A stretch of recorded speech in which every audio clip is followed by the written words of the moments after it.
This year more than ever, people are struggling with their mental health. A small conversation about mental health has the power to make a big difference. No one should be too ashamed to talk. To start the conversation, 4 brave councillors at Dudley Council share their mental health stories. Thank you to all of them. So I'm Cathy Baton. I'm a councillor for St James's Ward in Dudley.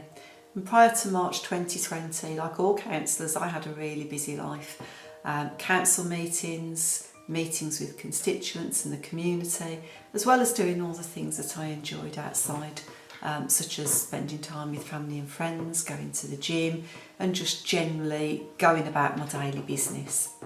Hello, my name is Hilary Bills, and I'm the Deputy Mayor of Dudley Council, and I'm being filmed today by my consort, better known as my husband John. Hi, I'm Laura Taylor. I'm a councillor for Belvale and I'm a cabinet member for Housing and Communities for Dudley Council. Hello, I'm Councillor Nicholas Barlow. I'm Councillor for Wollaston and Stourbridge Town. I'm also the cabinet member for Health and Adult Social Care at Dudley Council.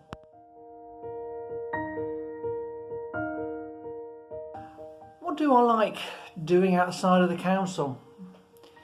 I think the council seems to take up a good chunk of my time, but I enjoy listening to music, and I think that's always a good way of switching off from what's going round. It's picking up particular pieces of music that you like. I also enjoy reading, anything really, and of course watching the telly, quizzes in particular, try and keep the old brain box going. Outside of the council, I enjoy taking the caravan out in the UK. I enjoy travelling abroad as well, and I absolutely love going to live music events.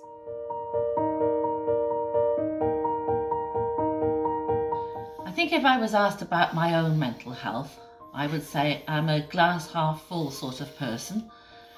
Doesn't mean to say I haven't had stresses in my life, getting married, having children, organising family funerals, my job. I was a teacher in a school that was in special measures, being a politician, putting your name on the ballot paper, all those sorts of things.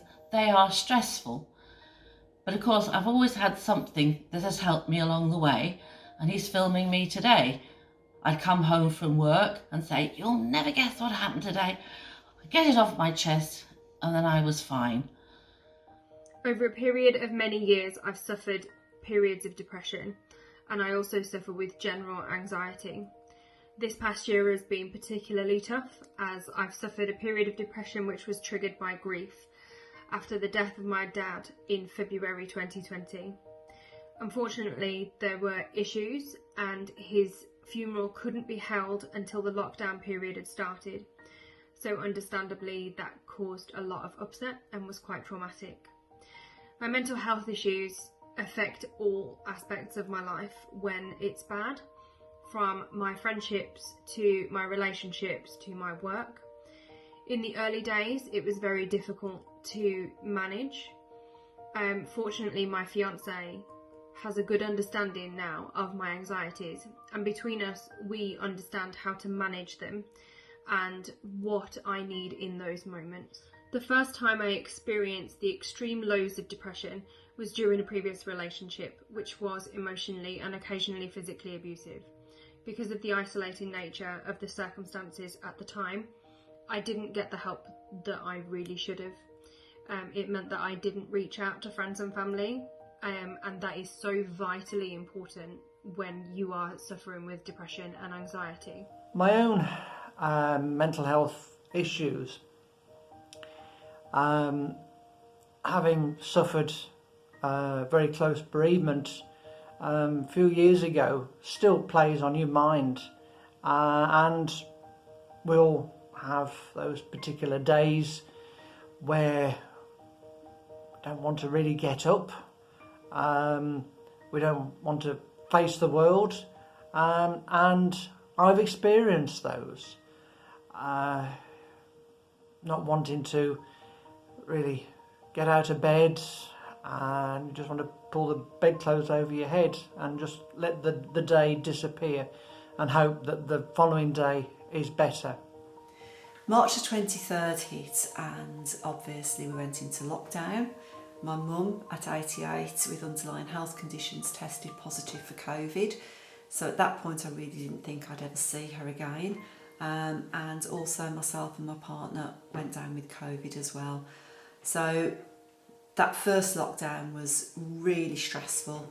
I had lots of feelings of anger for the situation we were in, feeling completely out of control and useless, because actually there was nothing I could do to make any difference at that point in time.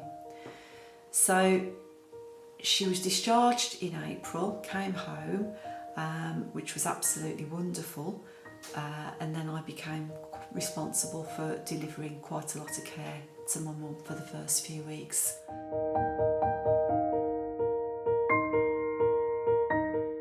But I have to say that the pandemic has actually thrown to councillors a bit of a curveball, because we found ourselves having to deal with cases the like of which we would never normally have to do.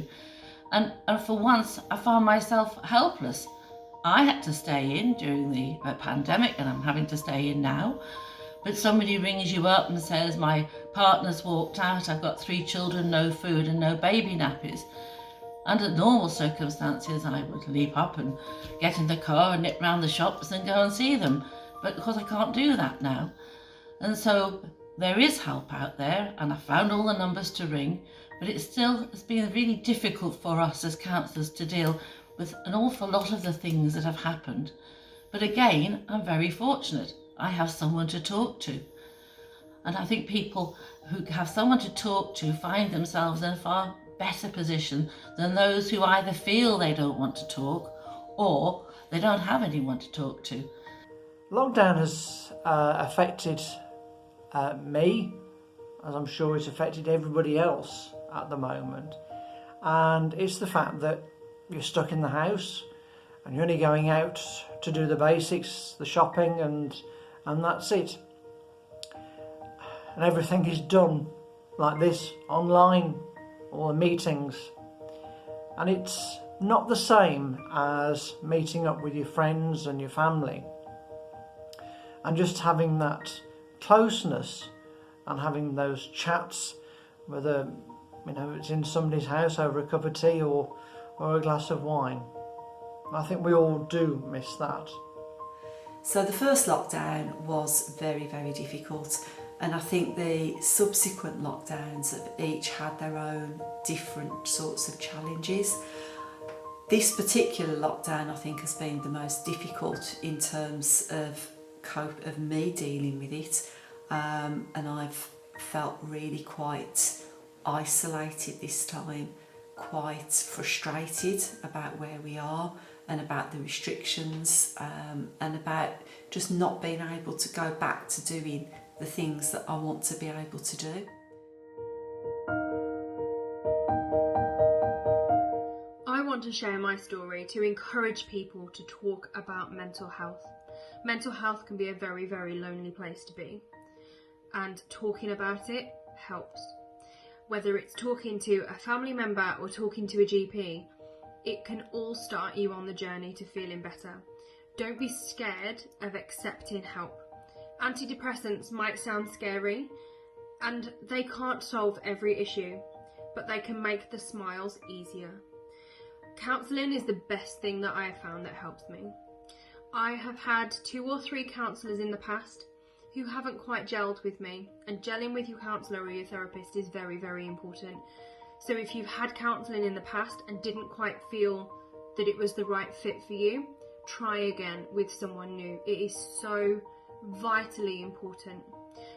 Recently I've started with a new therapist undertaking CBT, and I cannot recommend it enough. My brain is very scientific, and my therapist focuses a lot on the science behind what happens and why. And that makes me feel more empowered to be able to take control of my mind and be able to manage these issues. It is something that I cannot recommend enough. Now, why am I doing this? Good question. I think a lot of people think of us as councillors as being quite remote, distant perhaps, and not in touch with the real world. That's a perception anyway that perhaps some people have of us. And that's probably as far removed from the truth that it can be. We are human beings. We all deal with issues on a day-to-day basis that really challenge what we do, and we all have that moment where we come home and we think, gosh, what a day, was it worth it? But it is. It is remembering that there are people struggling a lot more than we are with their mental health, and are dealing with it in very, very different ways. Medication, support, therapy. Who knows? That there is so much out there.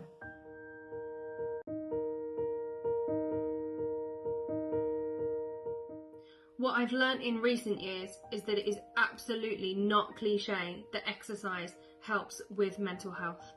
Whether it's a gentle walk around your local community, or whether it's a workout in the gym, or just a gentle swim just to get your body moving, everything helps. It becomes far too familiar to be sitting on the sofa in pyjamas.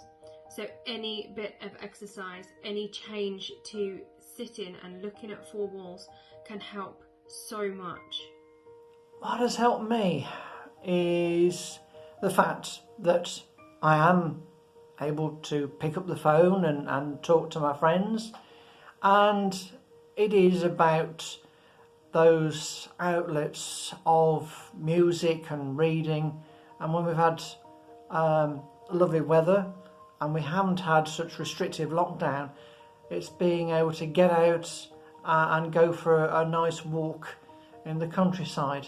And I think where I am anyway, we're extremely fortunate to have the countryside almost on our doorstep.